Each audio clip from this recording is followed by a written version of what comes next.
everyone, it's James from Keeping It Anime, and today we're going to be going over episode 91 of Yu-Gi-Oh! VRAINS, entitled Proud Maiden. Now, this review will contain spoilers for the result of the Blue Maiden versus Bohman duel, so if you haven't watched it then yet, I would highly recommend for you to go and watch it before you watch this review. However, if you're okay with being spoiled about how it ends, then by all means, stay tuned. So, overall, what do I think of this episode? This episode, I enjoyed it a lot. I know last week I mentioned that I thought Blue Maiden was going to win and I wanted her to win. And although that did not happen in this duel, I still thoroughly enjoyed this episode. For quite a few reasons. Reason number one, and probably the main reason. Most of the time in Yu-Gi-Oh! They tend to give the female characters the poor treatment. We've seen it with in GX, we've seen it in a little bit in 5Ds, we saw it in, well, I don't think, did Tori actually ever duel in Zexal?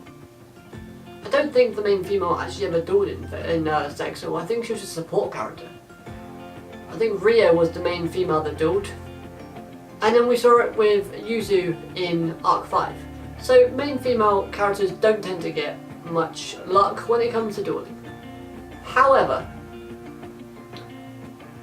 Blue Maiden, Aoi, whatever you want to call her, she actually put up a decent fight in this episode. And it was basically unfortunate the way that she lost. Like, even Bohman himself in this duel stated that you played your best until the very end. So even though Blue Maiden knew she couldn't win at the end, she basically went out, shining really.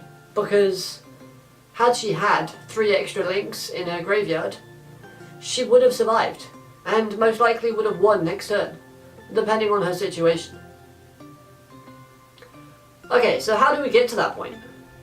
So the episode actually obviously continued the duel. We saw Bohman get out a new ace monster, which was something High Drive Monarch, which is an Earth attribute monster, but it gets the attributes of wind, fire and water added to him as well. It's basically a big giant snake with a massive shield that's very reminiscent to the High Drive monsters. You know the sort of pattern I'm talking about.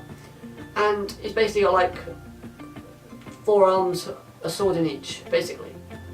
Its skill is the same as the other monarch he had last episode, which is property 0, which basically nullifies the abilities of any monster of the same attribute as his own monster.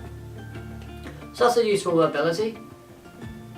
But Blue Maiden, obviously, to get that monster out, he sacrificed his High Drive Lord. But then Blue Maiden, on the other hand, did the same thing by getting that Wonder Heart, by linking with Crystal Heart. So there's a lot of sort of similarities in the way they both dueled. And the only criticism I have of this episode, and it is one criticism that probably most people would have had with this episode as well, besides the whole Aoi losing, would have been the repetition of the moves. So for example, Blue Maiden's card that she had, if she link summons a monster, she can deal damage equal to the link markers on her field times 500. So if she has 4 link markers on her field, then she deals 2000 points of damage. Now she did this 4 times in this duel. And yes, okay, it's to get rid of the effects of Bowman's card, but it ends up failing. And it's like, okay, fine, we skip over that.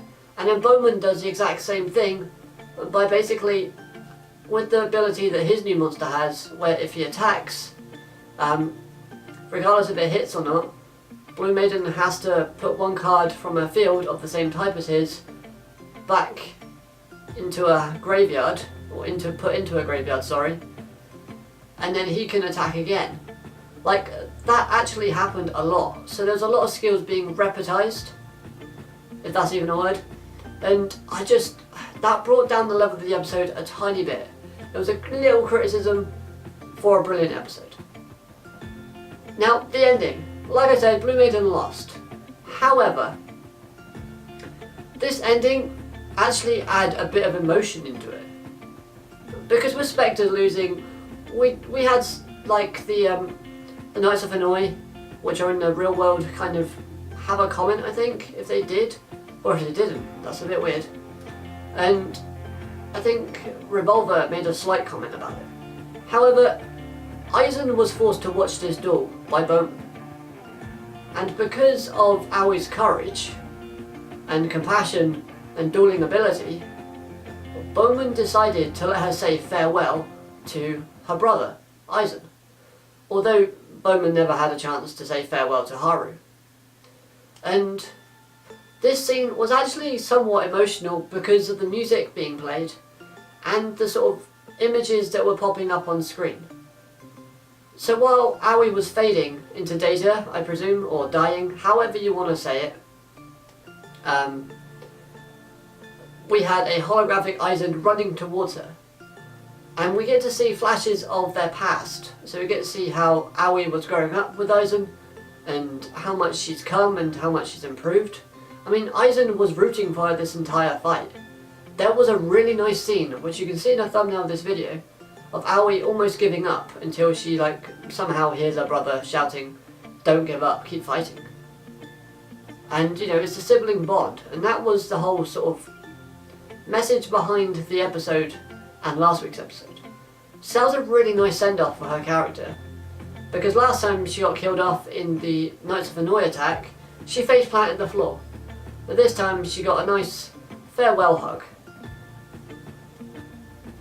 Okay, so I've said all that I really need to say. The cards and abilities that were used in this episode were great. Animation for the most part was pretty good. There was a few sort of janky scenes, but hey, it's Yu-Gi-Oh! There's gonna be. And yeah, overall, I would highly recommend for you to go and watch it. There's a lot to Aoi's character that they managed to make shine. If they had just basically defeated Aoi in just one turn and made her look like a scrub, then I would have been upset. However, since they made Aoi look like the better duelist,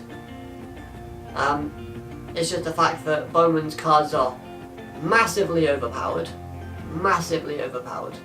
then,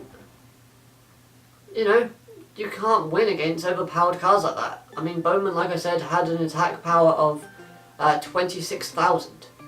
No, sorry. 1,200. I'm messing this up right now. 12000. That was the attack power that he had thanks to Judgment Arrows for the final attack. Aoi could only stop the damage of 10000.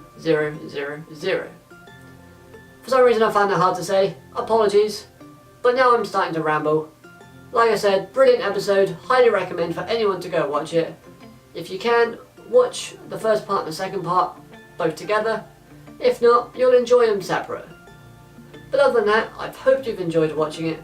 If you're a fan of this series, or a fan of Yu-Gi-Oh! In general, or anime in general, and you've enjoyed the review, smash that like button.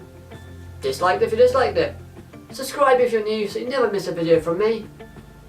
But until next time guys, keep it anime.